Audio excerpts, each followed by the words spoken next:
നടന്നില്ലെങ്കിലും ഒരു വ്ലോഗ് അതെനിക്ക് മസ്റ്റ് ആണ് ഗൈസ്. ഈവനിങ് ആയി കഴിഞ്ഞപ്പോഴത്തേന് ഫിഷ് ഗ്രില്ല് ചെയ്യാനായിട്ട് അൻവറിന് ഭയങ്കര ആഗ്രഹം. അങ്ങനെ ഫിഷും ബാക്കി ഐറ്റംസ് ഒക്കെ മേടിച്ച് വരുമ്പോഴായിരുന്നു നമ്മൾ ഷോപ്പിൽ ഈ ഒരാളെ കണ്ടേട്ടോ. വേറെ ആരല്ല ഗൈസ്, നമ്മുടെ അഹാന ബേബി ആയിരുന്നു.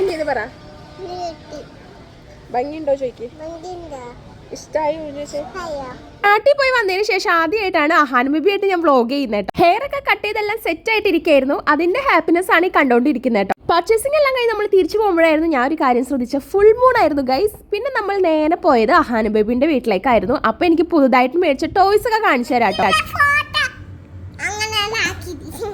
പിന്നെ നമ്മൾ നേരെ ഫിഷ് ഗ്രില്ല് ചെയ്യാനുള്ള പരിപാടിയിലേക്ക് കടക്കാണ്. ആദ്യം തന്നെ നമ്മൾ ഫിഷിനകത്ത് മസാലയൊക്കെ മാരിനേറ്റ് ചെയ്തിട്ട് കുറച്ച് നേരം ഫ്രിഡ്ജിൽ വെച്ചിട്ടുണ്ടായിരുന്നു. ആ നേരം കൊണ്ട് അൻവർ എല്ലാം സെറ്റ് ആക്കിക്കൊണ്ടിരിക്കുന്നതാണ് ഈ കാണുന്നത് കേട്ടോ. ഹാഫ് ആൻ അവർ കഴിഞ്ഞപ്പോഴത്തേന് നമ്മൾ നേരെ നമ്മുടെ ഫിഷ് എല്ലാം എടുത്തിട്ട് ഗ്രില്ലിൽ വെച്ചിട്ട് നമ്മൾ സെറ്റ് ആക്കിക്കൊണ്ടിരിക്കുകയാണ്. ഞാൻ ഫസ്റ്റ് ടൈമാണ് ഫിഷ് ഇങ്ങനെ ഗ്രില്ല് ചെയ്ത് കഴിക്കുന്നത്. അൻവറാണെങ്കിൽ തിരിച്ചു മറിച്ചൊക്കെ ഇട്ട് എന്തൊക്കെയോ ആക്കുന്നുണ്ടായിരുന്നു. ഞങ്ങൾ ഇങ്ങനെ നോക്കിയിരിക്കായിരുന്നു കേട്ടോ എന്താ സംഭവം എന്ന് അറിയാം. ഗ്രില്ല് ചെയ്ത ഫിഷ് ഒക്കെ സെറ്റ് ആയി കഴിഞ്ഞപ്പോഴത്തേനും ഫിഷ് ആണെങ്കിൽ അതിൽ നിന്ന് വരുന്നേ ഉണ്ടായിരുന്നില്ല കേട്ടോ. പിന്നെ ഒരു കണക്കിന് നമ്മൾ പാർട്സ് ആക്കി എടുത്ത് പ്ലേറ്റിലേക്ക് ഇട്ടു. അൻവറാണെങ്കിൽ നേരെ ചൂടുള്ള മീനെടുത്ത് നേരെ വായിലേക്ക് ഇട്ട് ആകെ പൊള്ളി പോയിട്ട് ആ എക്സ്പ്രഷൻസ് ആണ് ഇപ്പൊ കണ്ടോണ്ടിരിക്കുന്നത്.